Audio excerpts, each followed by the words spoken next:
जय हिंद दोस्तों, कैसे हो आप सभी। मैं प्रीति सिंह एक बार फिर स्वागत करती हूँ आप सभी का अपने चैनल ईपीएस बाय प्रीति सिंह पर। पहले तो सभी दोस्तों को हैप्पी छोटी दिवाली। सबकी दिवाली बहुत अच्छी रहे और मैं बस यही कहना चाहूँगी, दिवाली का सबसे अच्छा उपहार अपनी फैमिली को यही होगा कि अगले साल तक हम सब सिलेक्शन ले ले। तो बस जिस दिन सिलेक्शन हम स्टूडेंट का तो वही होता है, उसी दिन अपनी दिवाली।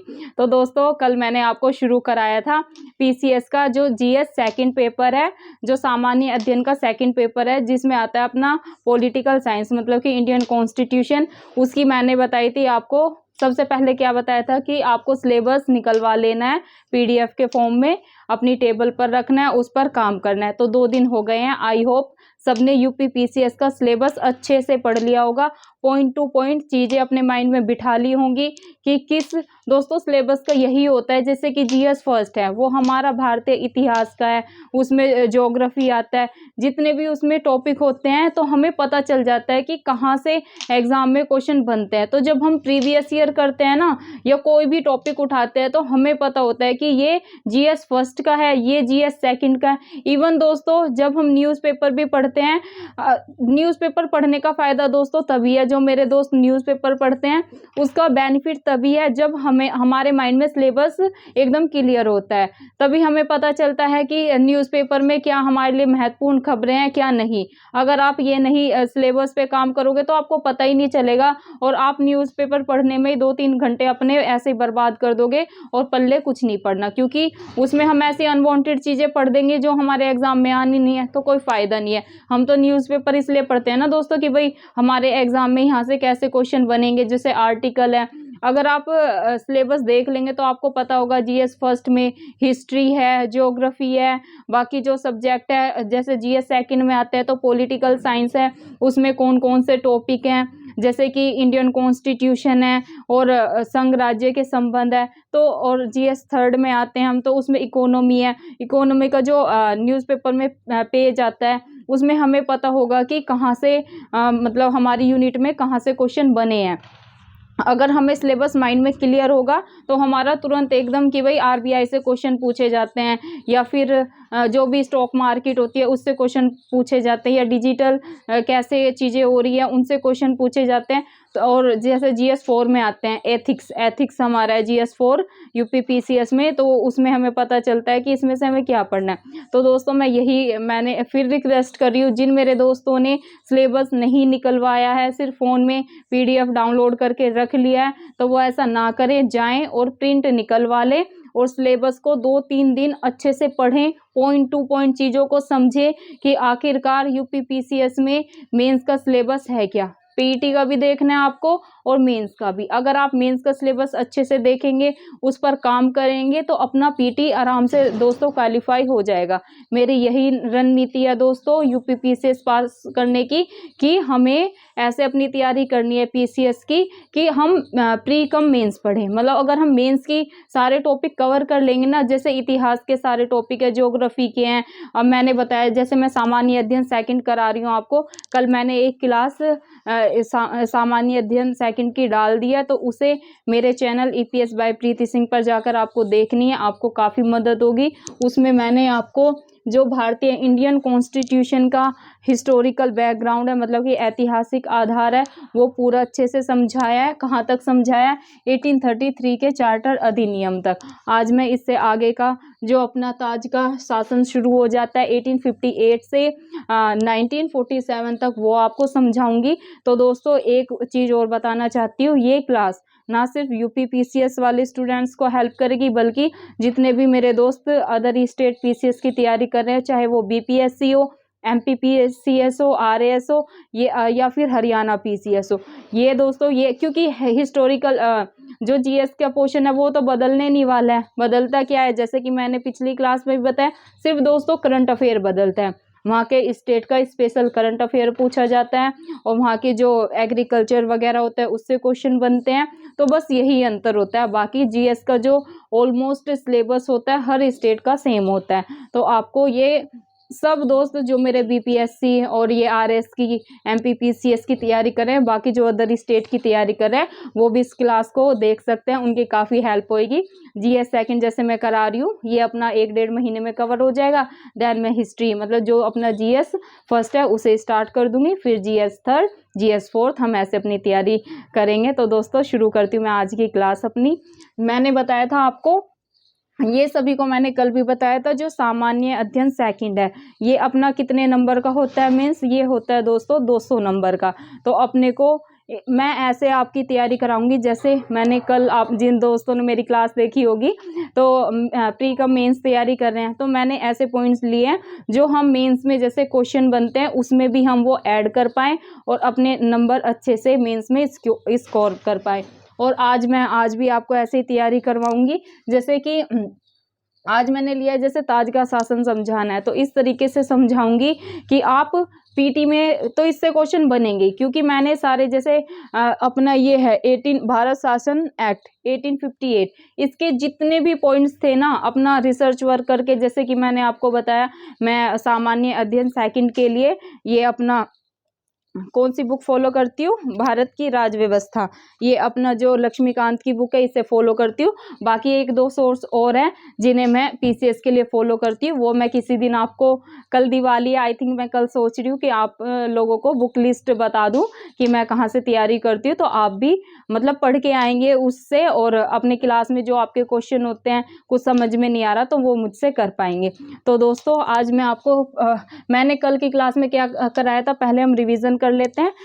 आई होप आपने रिवीजन कर ली होगी, क्योंकि दोस्तों फ़ायदा तभी है, जैसे हम नेक्स्ट क्लास करते हैं ना, अगर आपको पहली चीज़ें रिकॉल होंगी तो आप नेक्स्ट क्लास को एकदम कनेक्ट कर पाएंगे। तो आपको मेरी क्लास में लेने से पहले क्या करना है, सुबह मॉर्निंग में जो मैंने कल क्लास कराई है उसको आपको अच्छे से रिवीजन कर लेना है। और आई होप आप शॉर्ट नोट तो बना रहे होंगे अपना दोस्तों पेन हाथों का प्रयोग करना, भगवान ने हाथ दिए हैं सबको, तो अपना पेन पेपर लेकर बैठे और जैसे मेरी क्लास लेते हैं तो जो आपको पॉइंट्स लगते हैं वैलिड या कुछ और ऐड करना होता है उन्हें तुरंत लिखते चले और आगे भी चीज़ों को ऐड करते चले। जैसे कि दोस्तों मैंने आपको कल स्टार्ट कराया था भारतीय संविधान का ऐतिहासिक आधार, मतलब इंडियन कॉन्स्टिट्यूशन का हिस्टोरिकल बैकग्राउंड। तो दोस्तों इसमें आप सभी को याद होगा मैंने कल 1773 का regulating acts Pitt's India act, 1784 का, 1830 का चार्टर एक्ट जिसमें कि शिक्षा पर, भारत में पहली बार शिक्षा पर 1 लाख रुपए खर्च करने की बात कही गई थी, ये 1833 का चार्टर एक्ट। और 1813 मतलब 1813 जो 13 का एक्ट है, कल मैंने जोर देकर बताया था कि ये काफ़ी एग्जाम में दोस्तों डायरेक्ट क्वेश्चन बना है, तो आगे भी और जो कॉम्पिटिटिव एग्जाम है या पीसीएस है उनमें भी ये क्वेश्चन बन सकता है। क्वेश्चन कैसे बनेगा, जो 1813 जो 1 लाख रुपए खर्च, भारतीय शिक्षा पर 1 लाख रुपए खर्च करने का प्रावधान किस चार्टर एक्ट में किया गया था, तो आपको ऑप्शन देंगे 1773, 1784 और ये अपना 1813 या 1833। तो दोस्तों आपको याद रखना है ये चार्टर अधिनियम 1813 मतलब कि 1813 का जो चार्टर अधिनियम है उसमें भारतीय शिक्षा पर 1 लाख रुपए खर्च करने की बात कही गई थी या प्रावधान किया गया था, तो ये आपको ध्यान रखना है। फिर आगे मैंने कराया था 1833 मतलब कि 1833 का चार्टर अधिनियम, ये भी मैंने कल आपको पूरा कंप्लीट करा दिया था। तो दोस्तों ये था अपना कंपनी का शासन। आई होप सबने रिवीजन कर ली होगी, ये चीज़ें सबको क्लियर होंगी कि 1773 के रेगुलेटिंग एक्ट जो है उसमें क्या चीज़ें की गई थी और 1833 के चार्टर अधिनियम में क्या क्या प्रावधान किए गए थे। तो ये आपका आई होप क्लियर हो गया होगा। आज हम मूव करते हैं अपने नेक्स्ट पे। नेक्स्ट है दोस्तों ताज का शासन। ये ताज का शासन दोस्तों कब से कब तक था, तो 1858 से 1947। आपको पता है 1857 का विद्रोह तो आप सभी को पता होगा, इतिहास में पढ़ेंगे, ये सामान्य अध्ययन सेकंड कर रहे हैं, हम भारत की राज्य व्यवस्था कर रहे हैं, तो इसमें ये चीज़ नहीं है। 1857 का विद्रोह के बाद मतलब 1858 से 1947 तक ताज का शासन था। तो इसमें ताज के शासन में आज हम पढ़ेंगे भारत शासन एक्ट 1858, सेकंड है भारत परिषद एक्ट 1909, जिसे कि हम मार्ले मिंटो सुधार के नाम से जानते हैं। थर्ड है अपना भारत शासन एक्ट 1919, जिसे कि हम मॉन्टेग्यू चेम्सफोर्ड सुधार के नाम से जानते हैं। फोर्थ है दोस्तों भारत शासन एक्ट 1935, क्या भारत शासन एक्ट 1935। और फिफ्थ है दोस्तों भारतीय स्वतंत्रता अधिनियम, जब हमारे भारत को आज़ादी मिली थी 1947। तो हम 1858 से 1957 के 1947 के अधिनियम तक आज पूरा कवर करेंगे। तो दोस्तों पहले ही शुरू कराने जा रही हूँ। जो भारत शासन एक्ट 1858 है, इसमें क्या क्या चीज़ें हुई थी वो मैं कराने जा रही हूँ। इसमें दोस्तों भारत शासन एक्ट 1858 में सबसे पहले क्या है, इसके द्वारा भारत का शासन ब्रिटिश ताज के अधीन कर दिया गया था। क्या है दोस्तों, पहले ही इसमें जो भारत शासन एक्ट है 1858 वाला, इसके द्वारा भारत का शासन ब्रिटिश ताज के अधीन कर दिया था। तो ये पॉइंट आपको ध्यान रखना है कि भारत का शासन ब्रिटिश ताज के अधीन कब कर दिया गया था। तो आपको याद रखना है 1858 के भारत शासन अधिनियम के तहत। दूसरा क्वेश्चन दोस्तों इससे कैसे बनेगा, इसमें इसके द्वारा गवर्नर जनरल, जो गवर्नर जनरल था दोस्तों, इसका पदनाम चेंज करके क्या कर दिया था, भारत का वायसराय। ऐसे आएगा भारत का वायसराय नाम कब किया गया था, तो ये किया गया था भारत शासन एक्ट 1858 के तहत। पहले इसको गवर्नर जनरल के नाम से जानते थे, लेकिन इसका नाम चेंज कर दिया गया था 1858 के चार्टर एक्ट के तहत, और क्या कर दिया था, भारत का वायसराय। अब इसको भारत के वायसराय के नाम से जाना जाता था। तो दोस्तों थर्ड क्वेश्चन कैसे बनेगा इसका, ऐसे पूछेंगे भारत का प्रथम वायसराय। अब ये तो पता चल गया कि जो गवर्नर जनरल था उसका नाम बदल दिया था। अब लेकिन भारत के पहले वायसराय और क्या कर दिया था, वायसराय कर दिया था, कि जो भारत के गवर्नर जनरल है अब उसको वायसराय, भारत के वायसराय के नाम से जाना जाएगा। क्वेश्चन कैसे बनेगा इसमें दोस्तों, डायरेक्ट क्वेश्चन बनता है। इसमें पूछेंगे भारत का प्रथम वायसराय कौन बना, तो 3-4 ऑप्शन में होंगे, लॉर्ड वॉरेन हेस्टिंग्स, ऐसे करके लॉर्ड कैनिंग, लॉर्ड बेंटिंग। तो आपको याद रखना है भारत का प्रथम वायसराय बने थे, भारत के प्रथम वायसराय बने थे लॉर्ड कैनिंग। कौन दोस्तों, लॉर्ड कैनिंग। दोस्तों इससे एकदम डायरेक्ट क्वेश्चन बनता है कि भारत के, क्योंकि वायसराय जनरल गवर्नर का पदनाम क्या चेंज हुआ था, पहले ये याद रखना है, वायसराय हो गया था। कब हुआ था, तो 1858 के एक्ट के तहत हुआ था। और फिर ये क्वेश्चन बनेगा भारत के प्रथम वायसराय कौन बने थे, तो आपको याद रखना है लॉर्ड कैनिंग। तो ये अपने 3-4 क्वेश्चन तैयार हो गए। अब दोस्तों फिफ्थ क्या है इसमें, जो नियंत्रण प्लस निर्देशक बोर्ड था, जो नियंत्रण और प्लस निर्देशक बोर्ड था उसको समाप्त कर दिया था। क्या दोस्तों, नियंत्रण प्लस निर्देशक बोर्ड को समाप्त किस एक्ट के तहत किया गया, तो आपको याद रखना है भारत शासन एक्ट 1858 के तहत।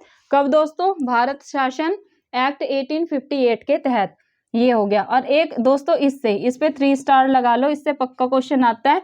इसी एक्ट में दोस्तों, इसी एक्ट के द्वारा भारत शासन एक्ट जो 1858 है, इसके तहत जो द्वैध शासन था उसको समाप्त कर दिया गया था।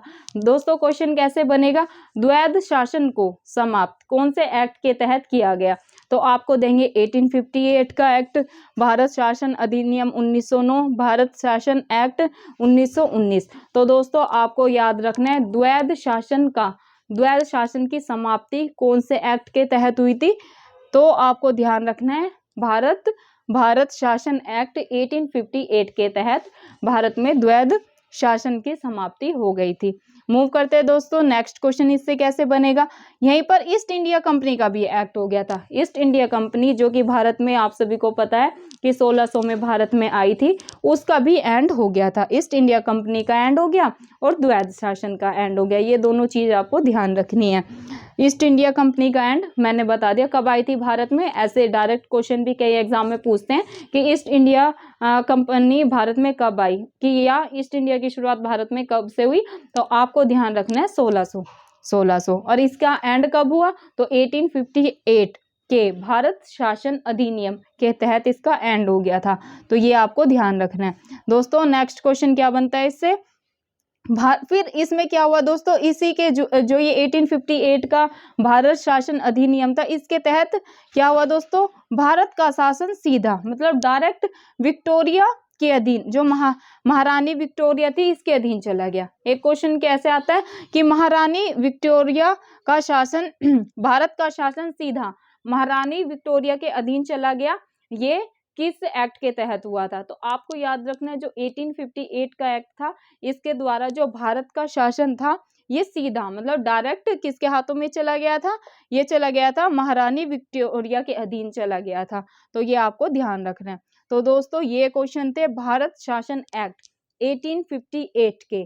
जितने भी दोस्तों इसमें पीटी में क्वेश्चन बने हैं वो मैंने पहले, आपको पता है पहले मैं क्या करती हूँ, मेरा खुद यही सिद्धांत है, पहले मैं किसी भी जो एग्जाम देती हूँ पहले मैं उसका सिलेबस निकलवाती हूँ, उस पर काम करती हूँ अच्छे से, फिर मैं क्या करती हूँ प्रीवियस ईयर खरीदती हूँ, उस पर अच्छे से काम करती हूँ कि कैसे क्वेश्चन पूछे गए हैं, उसी के आधार पर दोस्तों मैं अपने नोट्स तैयार करती हूँ। जैसे कि मैंने पीसीएस में भी कर रखा है, मैंने बताया सन 2022 वाला पीसीएस दिया था, वो दोस्तों मेरा ऐसे ही 2 नंबर से नहीं रहा, उस पर काम किया था। पहले मैंने क्या किया था, अपनी तैयारी जैसे शुरू की, मैंने जब सोचा कि हमें को पीसीएस करना है, सबसे पहले सिलेबस निकलवाया था, 2-3 दिन उस पर जम के काम किया, फिर मैंने पता चल गया कि कैसे यूनिट है, लेकिन अब पढ़े कैसे कहाँ से, तो मैंने क्या किया था, फिर मैंने प्रीवियस ईयर खरीदे पीटी के, तो मैंने देखा कि अच्छा यहाँ से क्वेश्चन बने। तो दोस्तों इससे क्या होता है, जब आप कोई भी बुक, चाहे वो आप एनसीईआरटी से शुरू करें या स्टैंडर्ड बुक से शुरू करें, तो आपको क्या होता है कि जब आप पढ़ते हैं ना तो आपके माइंड में रहता है कि जैसे पढ़ेंगे ना एकदम ध्यान जाएगा, यार प्रीवियस ईयर में तो यहाँ से क्वेश्चन बने हैं, तो आप बहुत सारी अनवांटेड चीज़ों को पढ़ने से बच जाते हैं और वहीं पर फोकस जाता है कि अब के ऐसे बना है, तो आपके माइंड में तुरंत चीज़ें आनी शुरू हो जाती है कि क्या पता अब के ऐसे बने, तो माइंड बहुत एकदम फास्टली वर्क करता है। तो दोस्तों इसीलिए फिर से रिक्वेस्ट है, सिलेबस निकलवा लें और प्रीवियस ईयर पे काम करना है, पहले सिलेबस पे काम करें और प्रीवियस ईयर तो मैं भी आपको करा दूंगी, तो उसमें घबराने की बात नहीं है। देखो जैसे मैंने भारत शासन अधिनियम कराया, अब मुझे पता है ये सब, मुझे क्यों पता है, क्यों मैंने इतने शॉर्ट में पॉइंट टू पॉइंट चीजें कराई, नहीं तो आप बुक में पढ़ोगे ना लक्ष्मीकांत में बहुत डिटेल में दे रखा है। अब मैंने जहां से क्वेश्चन बने हैं ना, मैंने सिर्फ वो चीजें आपको कराई है और जो आने की संभावना है। इसमें दोस्तों सिर्फ ये पीटी में आपकी हेल्प नहीं करेगा, ये मेंस में भी करेगा। अगर आ जाता है कि भारतीय संविधान का ऐतिहासिक आधार बताइए, तो आप यहाँ से लेके जो 1773 का रेगुलेटिंग एक्ट मैंने कल कराया और 1833 का यहाँ तक करा दिया था, और ये चीजें ये आप दोस्तों ऐसे पॉइंट है, इनको आप पॉइंट टू पॉइंट अपने मेंस में भी लिख सकते हो। मेंस में दोस्तों मैं फिर से बता रही हूँ, सिर्फ लिखने का खेल है मेंस। अगर आपने चीजें ऐसे कहानी के तौर पर लिख दी ना पैरा में, तो नंबर नहीं मिलते। अगर आप पॉइंट टू पॉइंट चीजें लिखेंगे ना तो आपको बहुत अच्छे नंबर मिलेंगे। तो जैसे अगर ऐतिहासिक आधार आया तो पहले आप ये जो मैंने कल क्लास कराई उनके पॉइंट्स ऐड कर सकते हैं। अगर आया कि ताज के शासन से कुछ आया तो आप ये भारत शासन अधिनियम यहाँ से लेके और यहाँ तक के पॉइंट्स ऐड कर सकते हैं कि गवर्नर जनरल कौन थे, इन्होंने क्या क्या किया, भारत के प्रथम वायसराय कौन बने थे इस एक्ट के तहत। तो ये सब चीजें दोस्तों आप पॉइंट टू पॉइंट अपने मेंस आंसर राइटिंग में ऐड कर सकते हैं।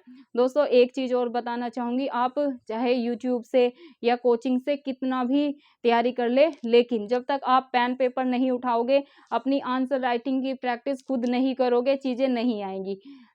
खुद तैयारी तो देखो मेंस की खुद ही करनी पड़ती है, हम सिर्फ पॉइंट्स बता सकते हैं आपको कि यहाँ से ऐसे पॉइंट ऐड कर लो, लेकिन जब आप लिखते हैं ना, आप लिखोगे कुछ और, लिखते जाओगे, पहले पैरा होगा, फिर आप उसको पढ़ोगे, फिर समझ में आएगा कि नहीं यार ये तो बहुत लेंथी जा रहा है, 150 में पूछा, हमें पता चला हम 250 का लिख रहे हैं। तो ऐसा नहीं है, डिमांड के अकॉर्डिंग लिखोगे तो ही एग्जाम में नंबर मिलेंगे। अगर आपका 150 जैसे कि 200 नंबर का पेपर है, अगर 20 नंबर का क्वेश्चन पूछा गया है तो वर्ड लिमिटेड दिया होता है कि 150 में लिखे, 150 शब्दों में लिखे या 250 में लिखे, तो आपको उतने ही शब्दों में लिखना है, पॉइंट टू पॉइंट चीजें लिखनी है, तो आपको दोस्तों बहुत अच्छे नंबर मिलेंगे। बस मैं इसीलिए, और फ्लो चार्ट का यूज करें, जैसे कि मैंने अभी आपको ये एक तरीके का फ्लो चार्ट है, मैं ऐसे समझा रही हूँ आपको, बाकी आगे आगे और फ्लो चार्ट से समझाऊंगी, तो ये मेंस में आप अपना प्रयोग कर सकते हैं।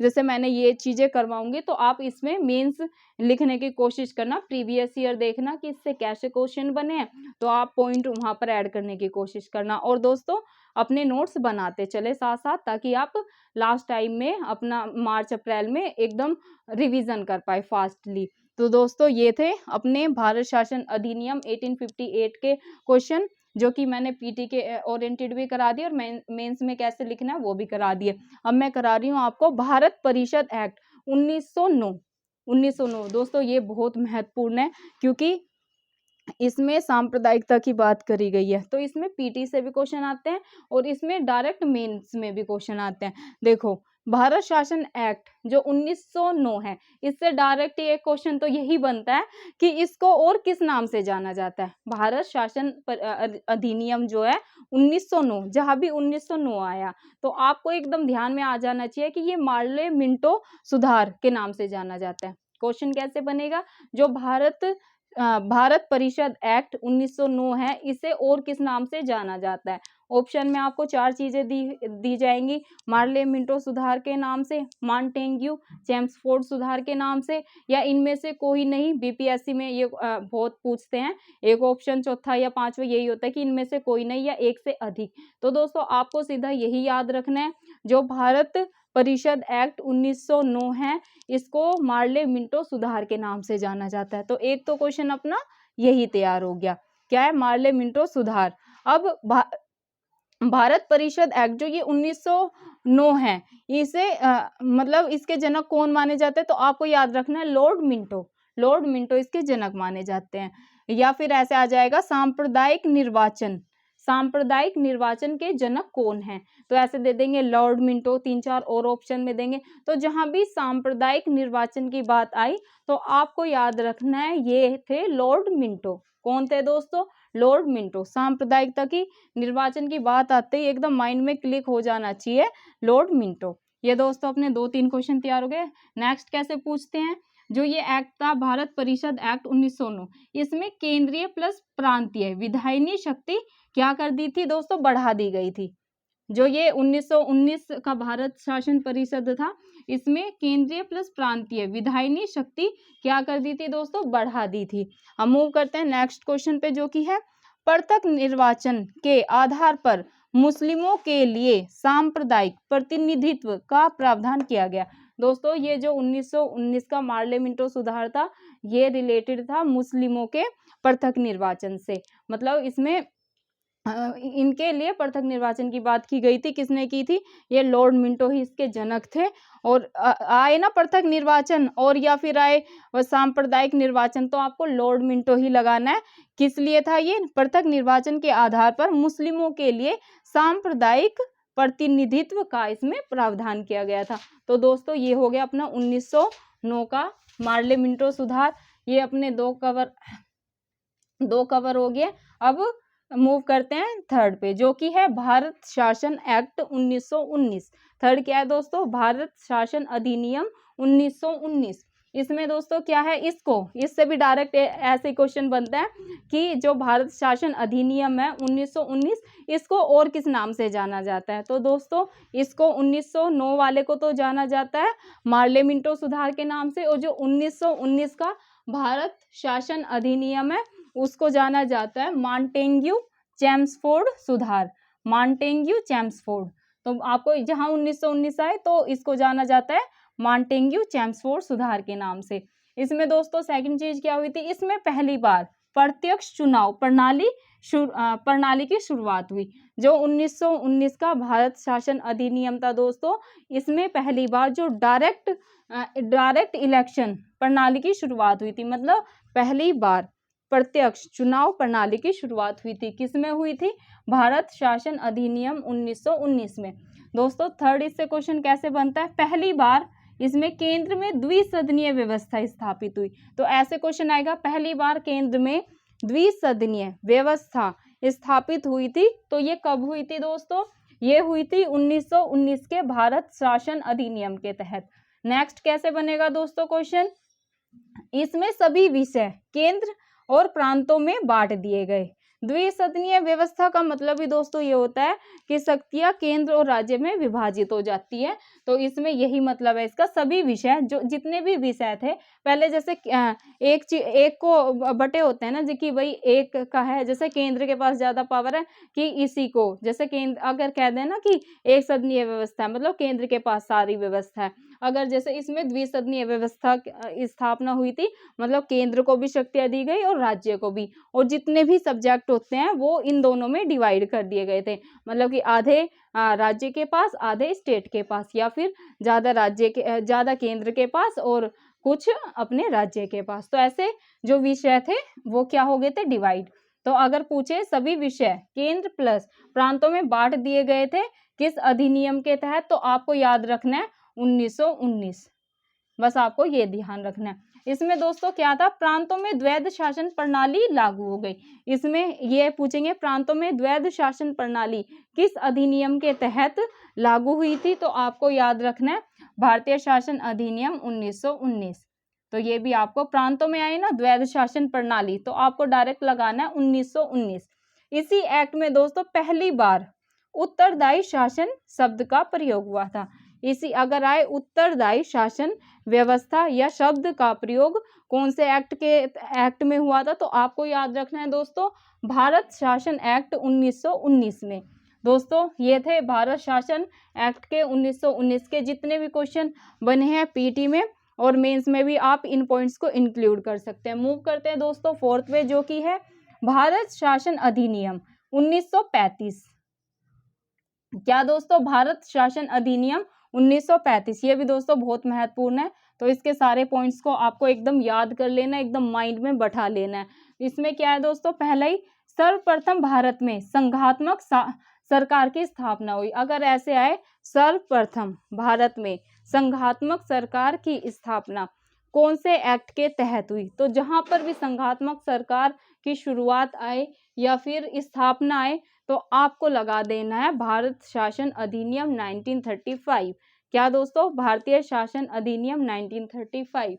तो ये आपको याद रखना है। संघात्मक सरकार क्या होती है, मैं किसी अभी आगे तो यही टॉपिक है केंद्र राज्य संबंध संघात्मक, लेकिन बता देती हूँ संघात्मक जो व्यवस्था है ये हमने मतलब भारत ने कनाडा के संविधान से ली है। कहाँ से ली है, कनाडा के संविधान से, क्योंकि इस कनाडा में संघात्मक व्यवस्था पाई जाती है, तो वहीं से हमने ये अपनी विशेषता, एक तरीके की विशेषता है ये। तो संघात्मक सरकार अगर आए तो ये कहाँ से ली गई है, डायरेक्ट क्वेश्चन ऐसे भी पूछते हैं जो और कॉम्पिटिटिव एग्जाम होते हैं। तो संघात्मक व्यवस्था कहाँ से ली गई है, ऐसे क्वेश्चन बनेगा। ऑप्शन में दे देंगे कनाडा, यूएसए, इंग्लैंड और ये अपना फ्रांस। तो आपको लगाना है कि संघात्मक व्यवस्था कनाडा से ली गई है। और ये इसकी स्थापना कब हुई, 1935 में सर्वप्रथम भारत में संघात्मक सरकार की स्थापना हुई थी 1935 में। संघात्मक सरकार क्या होती है, कैसे वर्क करती है, तो ये मैं आपको नेक्स्ट वीडियो में जो मेरे आगे के लेक्चर होंगे उनमें पूरा अच्छे से एकदम डायग्राम से समझा दूंगी। तो ऐसे डरने की जरूरत नहीं है। अभी आगे और भी चीजें उनको समझा देती हूँ पहले। इसमें दोस्तों फिर से और क्या चीजें हुई थी, प्रांतों में द्वैध शासन समाप्त कर दिया था। ये जैसे यहाँ पर अगर आए कि लागू, तो आपको याद रखना है लागू कहाँ कब हुआ था, 1919 में प्रांतों में द्वैध शासन लागू हुआ था। लेकिन जो 1935 का भारत शासन अधिनियम था वहां पर इसको समाप्त कर दिया था। तो आपको ध्यान रखना है प्रांतों में द्वैध शासन क्या हो गया था दोस्तों, समाप्त हो गया था। अब मूव करते हैं, ये इससे डायरेक्ट क्वेश्चन बनता है दोस्तों, ठीक है। तो ये आपको एकदम बैठा लेना है माइंड में। अभी नेक्स्ट कैसे बनेगा, केंद्र में द्वैध शासन लागू। इन्होंने क्या किया, भारत शासन अधिनियम 1935 में क्या हुआ, प्रांतों में तो द्वैध शासन समाप्त कर दिया जो कि 1919 में शुरू करा था। लेकिन फिर क्या किया, केंद्र में द्वैध शासन इन्होंने लागू कर दिया था। तो पूछेंगे केंद्र में द्वैध शासन लागू कौन से एक्ट के तहत हुआ, तो आपको याद रखना है 1935। और अगर आए प्रांतों में, दोस्तों इससे क्वेश्चन बने हैं तो इसलिए मैं करा रही हूँ, फोकस करके आपको ये चीज देखनी है और ये क्वेश्चन अपने तैयार कर लेने हैं। देखो इसमें अगर आए प्रांतों में द्वैध शासन एंड कब हुआ, तो आपको याद रखना है 1935 के एक्ट के तहत। और क्या शुरू हो गया था, केंद्र में द्वैध शासन इन्होंने शुरू कर दिया था। और प्रांत में द्वैध शासन आरंभ किसने किया था? जो इससे पहले का एक्ट था 1919, बस इतना ध्यान रखना है। और इसमें क्या हुआ था दोस्तों, एक अच्छी चीज और हुई थी, 1935 का जो एक्ट था, इसमें आरबीआई की स्थापना हुई थी। जो आरबीआई बैंक है, रिजर्व बैंक ऑफ इंडिया, इसकी डायरेक्ट पूछ लेते हैं, आरबीआई की स्थापना कब हुई? 1935, 1934। तो आपको याद रखना है आरबीआई की स्थापना कब हुई थी? 1935 में। दोस्तों मूव करते हैं आज के लास्ट अधिनियम पे, जो कि है भारतीय स्वतंत्रता अधिनियम 1947। तो आपको पता है, ये तो मोस्टली इसमें जो मैं जानकारी दूंगी बहुत दोस्तों को पता होगी, बहुतों को नहीं पता होगी। तो जिन्हें नहीं पता होगी उनकी हेल्प हो जाएगी, जिन्हें पता है उनकी रिवीजन हो जाएगी। तो दोस्तों क्या है इसमें? भारतीय स्वतंत्रता अधिनियम 1947, 15 अगस्त 1947 को भारत क्या हुआ था दोस्तों? आजाद हुआ था, ये हम सभी को पता है। प्लस संप्रभु राष्ट्र घोषित, 15 अगस्त 1947 को भारत आजाद हुआ, प्लस संप्रभु राष्ट्र घोषित हो गया था। तो ये आपको ध्यान रखना है। इसमें दोस्तों एक है, इसमें पूछेंगे वायसराय पद की समाप्ति कौन से एक्ट के तहत हुई? तो भारत शासन अधिनियम 1947 के जो वायसराय का पद शुरू किया था ना, यहाँ पर 1858 में वायसराय का पद शुरू किया था ना, ये यहाँ पर एंड हो गया था कि अब भारत आजाद हो गया था, तो इन्होंने वायसराय का जो पद था उसकी समाप्ति कर दी थी। तो आपको ये डायरेक्ट क्वेश्चन देखने को मिलेगा, जो वायसराय का पद था इसका एंड या इसकी समाप्ति कौन से अधिनियम के तहत हुई? तो आपको याद रखना है भारतीय स्वतंत्रता अधिनियम 1947 के तहत जो वायसराय का पद जो कि लागू हुआ था, स्टार्ट हो गया था 1858 के भारत शासन अधिनियम के तहत। तो यहाँ पर शुरू हुआ और खत्म कहाँ पर हो गया? भारतीय स्वतंत्रता अधिनियम 1947 में ये वायसराय का पद एंड कर दिया था। तो ये आपको ध्यान रखना है। एक चीज की और समाप्ति कर दी थी दोस्तों, जो शाही उपाधि दी जाती थी ना, जैसे भारत का सम्राट, जो ये शाही उपाधि दी जाती थी ना इससे पहले, वो भी एंड कर दी थी। जैसे कि सम्राट, भारत का सम्राट, तो ये उपाधि अगर आए भारत का सम्राट, ये उपाधि समाप्त कौन से अधिनियम के तहत हुई? तो दोस्तों आपको याद रखना है, ये हुई थी भारत स्वतंत्रता अधिनियम 1947 के तहत। दो चीजें एंड हो गई थी, एक तो जो वायसराय का पद था वो एंड कर दिया था, और जो शाही उपाधि दी जाती थी जैसे कि भारत का सम्राट, उसका भी एंड कर दिया था। दोस्तों थर्ड चीज इसमें क्या हुई थी? इस अधिनियम में भारतीय रियासतों को आज़ादी दी गई कि वे चाहे तो भारत डोमिनियन या फिर पाकिस्तान के साथ मिल सकते हैं। आज़ाद हो गए थे, तो इसमें जो भारतीय रियासतें थी उनको आज़ादी दी गई कि भाई या तो आप भारत में शामिल हो जाओ या फिर पाकिस्तान में, या फिर एक और आज़ादी थी कि या फिर आप स्वतंत्र रहो। तो मोस्टली ने कोलैबोरेशन मतलब मोस्टली शामिल हो गए थे। आई थिंक इसमें रियासतें थी 563, हाँ 563 रियासतें थी। तो इनमें से बहुत सी भारत में शामिल हो गई, तो और जो भारत में शामिल हो गई, कुछ को आज़ादी थी कि स्वतंत्र रहने की। तो 3-4 ऐसी रियासतें थी जो जिन्होंने फैसला किया कि हम स्वतंत्र रहेंगे, हमें किसी में शामिल नहीं होना, तो ये भी आज़ादी थी। और जिसकी मर्जी थी उनको ये भी आज़ादी थी कि चाहे वो पाकिस्तान में हो जाए, भारत में हो जाए या आज़ाद हो जाए। तो इसमें ये रियासतों का विलय की बात है, तो किसी दिन और वीडियो में मैं आपको पूरी डिटेल में बताऊंगी। तो अभी इसका लास्ट है, जैसे इसमें कहा गया था नए डोमेनियम भारत के प्रथम गवर्नर जनरल बने। दोस्तों इस पे 3 स्टार लगा लो, ये क्वेश्चन पीसीएस में पूछा गया था। तो आपको ध्यान रखना है कि नए डोमेनियम मतलब जो भारत आजाद हो गया था तो नया डोमेनियम हो गया। तो भारत के प्रथम गवर्नर जनरल मतलब स्वतंत्र, ऐसे इसमें जो डोमेनियम है ऐसे आएगा, डायरेक्ट बता देती हूँ इजी है सरल भाषा में। स्वतंत्र भारत के प्रथम गवर्नर जनरल कौन बने? स्वतंत्र भारत के गवर्नर जनरल कौन बने? तो दोस्तों आपको याद रखना है लॉर्ड माउंटबेटन। इतनी कठिन भाषा का प्रयोग नहीं करना है दोस्तों। डोमेनियम का मतलब यही है कि आजाद भारत के या स्वतंत्र भारत के प्रथम गवर्नर जनरल कौन बने? तो आपको याद रखना है लॉर्ड माउंटबेटन। तो दोस्तों ये थी आज की क्लास। इसमें मैंने इंडियन कॉन्स्टिट्यूशन का पूरा जो हिस्टोरिकल बैकग्राउंड था कंपनी के शासन से लेके ताज के शासन तक आज आपको पूरा कवर करा दिया है। नेक्स्ट क्लास में मैं जो इंडियन कॉन्स्टिट्यूशन की विशेषताएं हैं और इसका डेवलपमेंट है उस पर क्लास लूंगी। और दोस्तों एक चीज़ और, जैसे कि मेरा उद्देश्य है कि सरल भाषा में आपको चीज़ें समझाऊँ। मेंस में भी दोस्तों, चाहे वो यूपीएससी का मेंस हो या जितने भी स्टेट पीसीएस है उसका मेंस हो, मेंस में यही डिमांड होती है कि एकदम आप सरल भाषा का प्रयोग करें। उसमें कोई इतना पीएचडी वाले या इतने भारी भरकम शब्दों का हमें प्रयोग नहीं करना है। ऐसी मतलब कॉपी में आपकी राइटिंग इतनी मैटर नहीं करती, एकदम अगर आप पॉइंट टू पॉइंट चीज़ें एकदम सरल भाषा में लिखेंगे ना दोस्तों, तो औरों के अकॉर्डिंग आपको बहुत अच्छे नंबर मिलेंगे। एक जैसे कि हम सोचते हैं ना कि बहुत लोग सोचते हैं कि एनसीईआरटी क्यों पढ़नी चाहिए? तो दोस्तों आज मैं आपको बताती हूँ एनसीईआरटी क्यों पढ़नी चाहिए। दोस्तों जब हम एनसीईआरटी पढ़ते हैं ना, उससे हमारा हेल्प तो काफ़ी होती है। मतलब पीटी अगर आपने 6 टू 12 की एनसीईआरटी कर ली तो पीटी आपका ऐसे पास हो जाएगा एनसीईआरटी पढ़ने से, क्योंकि उसमें ऑलमोस्ट सारी चीज़ें कवर है। बहुत अच्छे से एनसीईआरटी में सारी चीज़ों को दिया हुआ है। लेकिन दोस्तों सबसे अच्छी हेल्प उसमें मेंस में होती है, क्योंकि दोस्तों जो एनसीईआरटी बुक होती है लिखी, इतनी सरल भाषा में, इतनी सहज सरल भाषा में लिखी होती है कि जब आप उससे देख के या उसके आधार पर आंसर राइटिंग करते हैं तो आप बहुत अच्छे शब्दों का प्रयोग करते हैं, और एग्जामिनर यही चाहता है कि आप एकदम सरल सटीक भाषा में अपना उत्तर लिखें।